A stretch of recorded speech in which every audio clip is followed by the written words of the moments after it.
গুরুত্বপূর্ণ কথা। আল্লাহ তাআলা বলছেন ফাসবির সাবরান জামিল, মুহাম্মদ সাল্লাল্লাহু আলাইহি সাল্লাম আপনি সুন্দর ধৈর্য ধারণ করুন। তাহলে বোঝা যাচ্ছে যে ধৈর্যেরও সুন্দর আছে, ধৈর্যেরও সুন্দর আছে।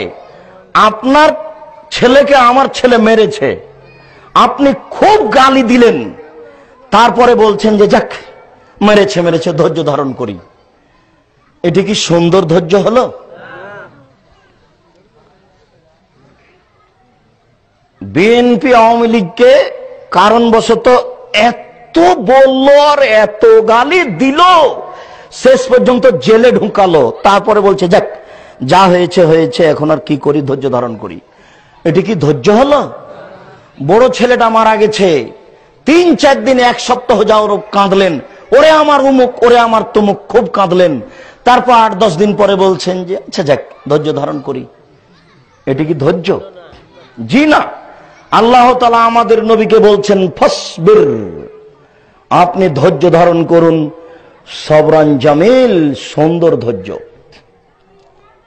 একটা লোক আপনাকে গালি দিয়েছেন, এখনই আপনি শুনলেন যে অমুক আমাকে গালি দিয়েছে, আপনি এখন ক্ষমতাশীল দলের সাথে আছেন, আপনি যদি বলে দেয় কে রে, তাহলে আপনার কাছে ধৈর্য নেই। শুনেছেন তো, একটু থামেন, আচ্ছা দেখি বিষয়টি, আচ্ছা ঠিক আছে তুমি বললে বিষয়টি দেখব, একটু থামেন, 2-3 দিন হোক, এটা একটু ঠান্ডা হোক, তারপরে আপনি পদক্ষেপ নিন। কি ঘটনা? আপনি তাহাজ্জুদ খালি শেষ করেছেন, এর একজন এসে বলছে আপনাকে, তখন আপনি বলছেন থামেন, আগে আগে দেখে নিব তারপরে কোনো কথা। এই তাহাজ্জুদের লাভ হবে না, এর কাছে ধৈর্য নেই। ধৈর্য কি জিনিস আর একটু দেখায়। আল্লাহ তাআলা বলছেন ওয়াসবির আলা মা ইয়াকুলুন, ওরা যে আপনাকে গালি দিচ্ছে, মারতে চাচ্ছে, এর উপরে আপনি ধৈর্য ধারণ করুন। ওরা বলছে যে আপনার কোরআন মাজিদ মিথ্যা কথা, মানুষের কাহিনী, আপনি ধৈর্য ধারণ করুন। এই কথা বলার পরে আল্লাহ তাআলা বলছেন আমাদের নবীকে, শুনুন ফাবিমা রাহমাতিম মিনাল্লাহ লিনতা লাহুম, আল্লাহর পক্ষ থেকে আপনার উপরে বড় দয়া যে আপনি নরম স্বভাবের হয়েছেন। সাবধান, আপনি কঠোর কর্কশ হবেন না, এটা আল্লাহর দয়া বড় যে আপনি নরম স্বভাবের হয়েছেন। 1, 2 ফাফু আনহুম, ওরা যে গালি দিয়েছে আপনি সেটা মাফ করুন, ওদেরকে আপনি মাফ করে দেন। যাক ওরা না বুঝে আমাকে গালি দিয়েছে। 3 ওয়াস্তাগফির লাহুম, ওরা যে আপনাকে গালি দিয়ে পাপ করেছে, এই জন্য আপনি আমাকে বলুন আল্লাহ ওরা না বুঝে আমাকে গালি দিয়েছে, ওদের পাপ হয়েছে, দয়া করে তুমি তাদের মাফ করে দাও। এর নাম ধৈর্য। আমি মনে হয় বুঝাতে পারছি না। তাহাজ্জুদ পড়লেই জান্নাত হবে, এটা কে বলছে? দিন রাত প্রতিবেশীর সাথে লড়ছেন, জান্নাত হবে মানে? মেয়ে নগ্ন পোশাকে স্কুল কলেজে যাচ্ছে, জান্নাত হবে মানে?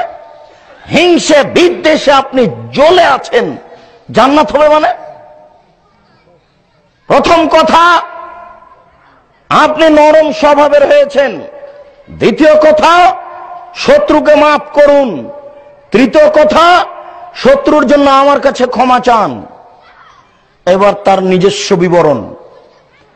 তিনি সিজদায় গেছিলেন, আবু জাহাল, ওতবা, সায়বা ওরা একটা উটের ভুঁড়ি নিয়ে এসে তার মাথায় চাপিয়ে দিল। তখন ফাতেমা রাদিয়াল্লাহু তাআলা আনহা এসে ভুঁড়িটা সরিয়ে দিয়ে কিছু গালি দেওয়ার চেষ্টা করলেন। আল্লাহ রাসূল সালাত শেষ করে বদদুয়া করলেন, আল্লাহ ওতবা, সায়বা, ওয়ালিদ ইবনে মুগীরা, আবু জাহাল এদের তুমি ধ্বংস করো, এইভাবে বদদুয়া করলেন।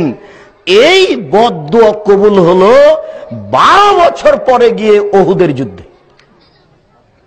বদরের যুদ্ধে। বদরের যুদ্ধের পূর্বে তিনি বলেছিলেন, শোনো আমার সঙ্গী সাথী, এখানে পড়বে ওতবা, এখানে পড়বে সায়বা, এখানে পড়বে ওয়ালিদ ইবনে মুগীরা, এখানে আবু জাহাল, এভাবে আঙ্গুলের দাগ দিয়ে দিয়েছিলেন। 12 বছর পরে নবীর দোয়া কবুল হয়, তবুও তিনি ধৈর্য হারাননি। আর আপনি আজকে রাতে বললেন আল্লাহ তুমি আমার ছেলেকে বিপদ থেকে বাঁচাও, দেখা গেল যে বিপদ হয়ে গেছে, তখন আপনি বললেন যে খুব দোয়া করেছি কবুল হয় না। তা আপনার কাছে কি ধৈর্য আছে? একজন নবীর দোয়া কতদিন পরে কবুল হচ্ছে? 12 বছর পরে। তা আপনি তো দোয়া করছেন দাড়ি চাচা আছে, আপনার যে কি দোয়া কবুল হবে আমিও নিজে বুঝি না। আপনি দোয়া করছেন সুদ ঘুষের, আপনি দোয়া করছেন আপনার সুদ ঘুষের খাদ্য আছে, কি দোয়া কবুল হচ্ছে আমি এটা নিজেও বুঝি না। প্রতিবেশীর সাথে দিন রাত তর্ক বিতর্ক চলছে, কি দোয়া কবুল হবে আমরা বুঝতে পারি না। আপনাকে একটু পরে বুঝিয়ে বলবো, এই অংশটুকু আর একটু বলি। আল্লাহ রাসূল